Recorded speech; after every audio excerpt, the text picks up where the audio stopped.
দেশের জনগণকে প্রথম স্বৈরাচারের অবস্থা থেকে অবশ্যই তাদের শিক্ষা নেওয়া উচিত যে হাসিনা খারাপ ছিল, বাট মুজিব হয়তোবা ভালো ছিল। মুজিব সে জহির রায়হানকে গুম করে জায়গায় জায়গায় ভাস্কর্য বানায় পূজা দেওয়া হয়েছে। আলহামদুলিল্লাহ আমি নিজেও একজন আহত, শর্টগানের গুলি খেয়েছিলাম উত্তরা বিএনএসে, এখনো 56 স্পিনার আমার বডিতে আছে। কোন জাতির পিতা একজনই, হযরত ইব্রাহিম আলাইহিস সালাম, এবং আমাদের আদি জাতির পিতা আদম আলাইহিস সালাম। মানে হওয়ার আগে যেন তাদের আত্মাটা কেঁপে ওঠে। অবশ্যই বাংলাদেশের প্রত্যেকেরই সুষ্ঠু নির্বাচনের মাধ্যমে অবশ্যই সেটা যথাযথ সংস্কারের পরবর্তীতে সুষ্ঠু নির্বাচন করে তাদেরকে যথাযথ যে নেতৃত্ব প্রয়োজন সেটা গড়ে তোলার মাধ্যমে গণতন্ত্র প্রতিষ্ঠা করা, সেটা প্রতিষ্ঠা করতে হবে। এছাড়া আমরা কোনো মুসলিম হিসেবে অন্য কাউকে জাতির পিতা হিসেবে মেনে নিতে পারি না। এটা অবশ্যই আমাদের মুসলমানের উপর একটা শিরকের একটা পড়ে যায় যে কীভাবে আমরা অন্যজনকে জাতির পিতা হিসেবে মানি। বাংলাদেশে যতই বলেন স্বৈরাচারের একবার পতন হয়নি, আর এর আগেও পতন হয়েছে, কিন্তু কোনোভাবেই এদেরকে দমানো যাচ্ছে না। এরা একের পর এক উঠে আসছে। এদেরকে যতবারই দমন করা হয় ততবারই তারা উল্টোভাবে আরও শক্তিশালী হয়ে ফিরে আসছে। অবভিয়াসলি এটা বলা যায় না, কারণ বাংলাদেশে এই প্রথমবার না যে ফ্যাসিস্টের বিদায় হয়েছে, এর আগেও বহুবার বিদায় হয়েছে, কিন্তু কখনোই তারা মানে গোড়া থেকে উঠে যায়নি। তার অবশ্যই তারা আবার মূল থেকে নতুন করে উঠেছে, নতুন দলের নতুন রূপে। আমরা আমাদের শেষ রক্তবিন্দু পর্যন্ত তাদের সাথে লড়াই করব। বাংলাদেশে কখনো কোনো ফ্যাসিস্ট যেন আর মাথা তুলে না দাঁড়াতে পারে। আমাদের ইতিহাসে বারবার এই জিনিসটা দেখানো হয়েছে যে মুজিব হয়তো আমাদের জাতির পিতা। এখনো দুঃখজনকভাবে অনেক মানুষের মধ্যে এই আইডিয়া, এই ন্যারেটিভটা এখনো ঘুরছে হয়তো বা আমাদের জাতির পিতা। সেই জন্য আমরা দেখি যখন ভাস্কর্য ভাঙা হয় অনেকে কান্নাকাটি শুরু করে, সুশীলতা শুরু করে। এই ধরনের কোনো সুশীলতাকে আমরা মানি না, কোনো বিশ্বাস করি না। কারণ আমরা বিশ্বাস করি হাসিনা যত বড় ফ্যাসিস্ট ছিল, মুজিব তার থেকেও বড় ফ্যাসিস্ট।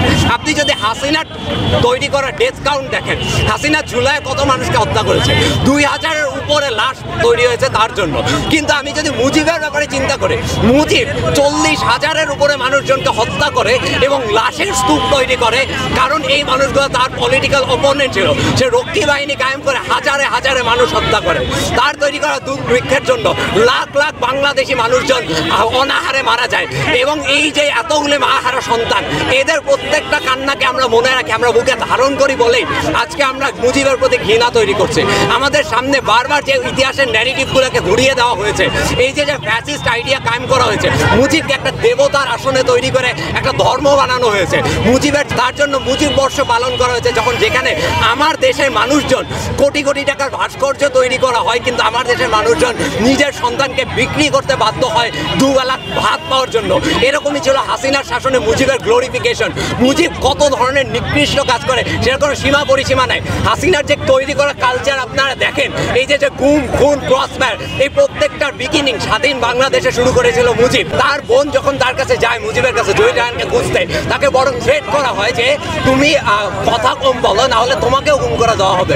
জহির রায়হান যেখানে আছে তোমাকে সেখানেও পাঠিয়ে দেওয়া হবে। ক্রসফায়ারের কালচার সে নিজে শুরু করে। সে বারবার জাসদের মানুষজনকে, তার নিজের পলিটিক্যাল অপোনেন্টকে হেফাজতে এসে খুন করে এবং নিজের পলিটিক্যাল অপোনেন্টগুলোর উপরে বম্বিং এবং রক্ষী বাহিনী দ্বারা ম্যাসাকার চালায় একের পর এক। অর্থাৎ এক্সট্রা জুডিশিয়াল কিলিংয়ের তৈরি করে যে ডেথ কাল্ট, সেই ডেথ কাল্টের ঈশ্বর হচ্ছে মুজিব নিজে। দেওয়ার পর আমরা বিশ্বাস করি হাসিনাকে যে কারণে আমরা ঘৃণা করতেছি, সেই একই পরিমাণে ঘৃণা আমাদের মুজিবকে করা উচিত, বরং আরও বেশি করা উচিত। কারণ মুজিবের ইন্টেন্সিটি এবং মুজিব যেভাবে ফ্যাসিজমকে কায়েম করেছিল সেটারই একটা কন্টিনিউয়েশন হচ্ছে তার মেয়ে শেখ হাসিনা। আমরা বরং অনেক দয়াবান আচরণ করতেছি। সিরিয়ায় যখন বাশার আল আসাদের মতো একনায়কের পতন হয়, এইটার পরে তার বাবার কফিন তুলে পুড়িয়ে দেওয়া হয়। আমরা তো এত এক্সট্রিমে চাই না, যদিও যাওয়াটা উচিত ছিল। তার পরিবর্তে আমরা যেটা করছি সেটা হচ্ছে ঘৃণা স্তম্ভে আমরা নিজেদের সিম্বলিক আইডিয়াটা দেখাচ্ছি যে কেন ফ্যাসিজমকে আমরা কখনো অ্যাকসেপ্ট করতে পারি না এবং কেন ফ্যাসিজমের প্রতি আমরা বাংলাদেশের জনগণ সব সময় ঘৃণা কায়েম করবে এবং ঘৃণায় ধরে রাখবে। এই জায়গাটা অলরেডি মুছে দেওয়া হয়েছিল একবার, যে মুজিবের প্রতিকৃতি আমরা মুছে দেওয়া হয়েছে রাতের আধারে।